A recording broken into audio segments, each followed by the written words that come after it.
Welcome to the Piston Fanatic. I'm your host, Dave Dalton, and I'm excited to share my passion and perspective of our Detroit Pistons as we go on this fantastic voyage together.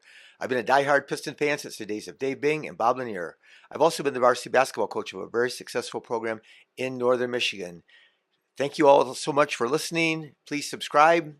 Our Pistons lost another one, 127 to 117 to the Kings. The Kings are below 500. We've now lost 4 of our last 5 games.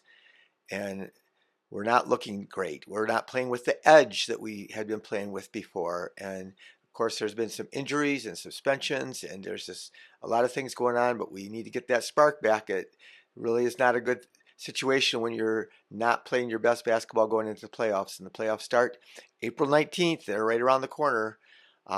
We were so impressive in the first quarter. We came out in the first 6 minutes of the first quarter. We scored 27 points and had 9 assists. We were just rolling them.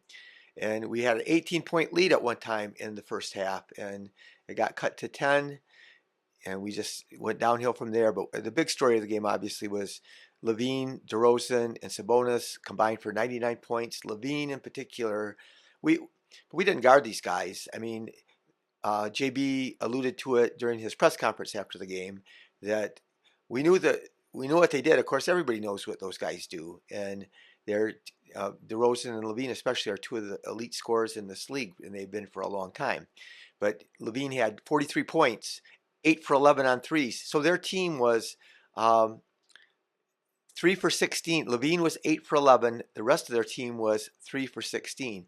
But LaVine would come off the high pick and roll, and he was just uncontested. Nobody jumped out on him. Even Stu, Stu was supposed to be the one that jumped out on him once on the pick, and he didn't even get close to him. He just rose up with nobody on him. And the thing about LaVine is, though, he's got that step back where he can fade away and stuff and just shoot it. And we had Schroder on him sometimes, and Schroder's like 6'1", and LaVine's like 6'7", and he just rises up, and he's hard enough for anybody to guard. But he, like I said, he had 43 points. He made on almost every shot. It seemed like he made every shot, and at one point in the game, he was 16 for 28, and like I said, 8 for 11 on threes. But DeRozan was hot, and again, there was a pick and roll, and he was like 8 feet from the basket, and they set a pick for him, and Stu didn't switch out on him. And I'm not blaming Stu for the game, obviously, but it really did hurt us. We got killed on the boards again the last couple games, so they out-rebounded us. They got on the offensive rebounds. They had way too many offensive rebounds. They had 18 offensive rebounds. They had 17, I think we gave up last game, and those second chance points just kill us. And of course, Sojourn only played 19 minutes and some seconds tonight, and he got his 4th or 5th foul. I don't know which. I can't remember now which one it was, but he had some foul trouble. But I think that because of his injury, that they just decided to hold him out. So because he's a big part of why so even though he only played 19 some minutes, he had 9 rebounds. He was our leading rebounder, and he only played 19 minutes. So we need to get him healthy. We need to get Tobias back. Tobias is one of our better rebounders. But yeah, it was a tough loss. Cade was masterful. Cade scored 35, and he was 13 for 21. But he struggled. He's in a slump on his 3-point shot. So that's another area where we're struggling. Beasley, we'll talk about that in a minute. Beasley has struggled mightily recently, and he might have had a couple good games here and there, but he is really, I wish I knew better how to look up the stats than for the last 10 games or last 20 games or whatever, but he is definitely not shot consistently, and it really, we've depended on it, and then when he shoots bad like he did again tonight, then it really hurts. So the Pistons were 6.5-point favorites, so I thought they knew, especially when we jumped out to that big early lead. And I said we were up by 18. We just looked like we were rolling them. They looked like they weren't even putting up any resistance. And then, it just looked like we lost our edge. Sometimes there's 2 things I always see in teams. One team's happy and one team's hungry. And when we got the early lead, we got happy. And they got hungry, and they're fighting for their playoff lives. Like I said, they're 38 and 40. They're below 500, and we playing them at home. and they played back to back. They beat Cleveland last night, and Cleveland obviously is a great team, and they beat them. So, they got two of the best scorers, two of the best clutch scorers in DeRozen and LaVine, and then um, they have, Sabonis is he got a triple double tonight, and he's at least a double double machine. He's leading the league in rebounding, and so we just got it handed to us on the board. Um, so here's the thing. If you want to get mad at me for saying things about Schroder, I love the scrappiness. I love the way he came in and tried to fit in, and that he cares. But JB loves him, and JB wants to play him all the time. There are some players that people love to play, and some people don't. But he's been slumping really bad lately. But he's been slumping all year. So for the Warriors, which we got him from the Warriors, and he was in 24 games, he shot 37% from the floor and 32% on threes. In 25 games with the Pistons, he shot 37% from the floor and 29% on threes. That's horrible. They don't guard him. They back way off him. His man, he could be out at the 3-point line, and his man is like back by the free throw line.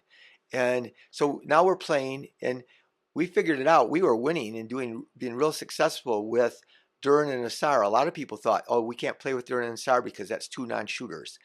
And they made it work in part ways because I think they both did a good job passing. And Duren had 6 assists tonight in only 19 minutes.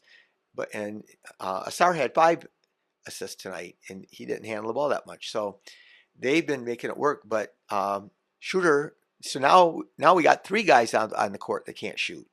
And that's really a problem. And the truth is, Tobias is a mediocre 3-point shooter. So we have problems. And Cade is slumping on his threes. Cade has shot over a month. He has shot really bad. I don't know how to look it up, but I bet it's in the low 30s. He has shot in the last month and a half or so.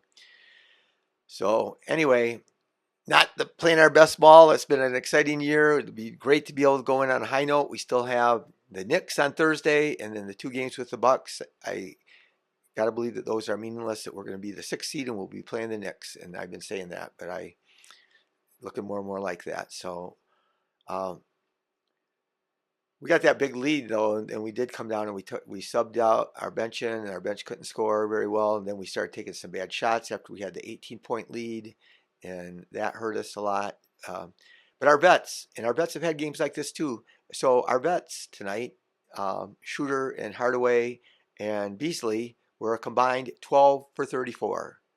And so that, we count on those guys, and they can't be great every game, but they are not good, and they have bad games. Hardaway's really carried us in recent games. He's had some awesome games, but he's had a lot of games where he hasn't been very good this year. And here's the thing. So we'll go through the box scores. One thing I want to point out is the Knicks. We're playing them Thursday. They're not going to show us anything. My guess is they're going to trap Cade hard and get the ball out of his hands. The way that everybody else is playing, that would be a no-brainer. And it's really easy to send Schroder's man, if Schroder's starting, and trap. But of course, if Tobias comes back by the playoffs, then Schroder won't be starting. But still, even when they play together, I've seen it happen in games where Schroder's up on top, where Cade's trying to penetrate and drive, then Schroder's man just doubles Cade. But I think they're going to trap him hard. That's just my guess what's going to happen in the playoffs. So Hardaway tonight, 35 minutes. That's a lot of minutes. JB plays him a lot of minutes. JB loves his vets. But he was 6 for 15, 4 for 11 on threes, and 3 for 3 on free throws.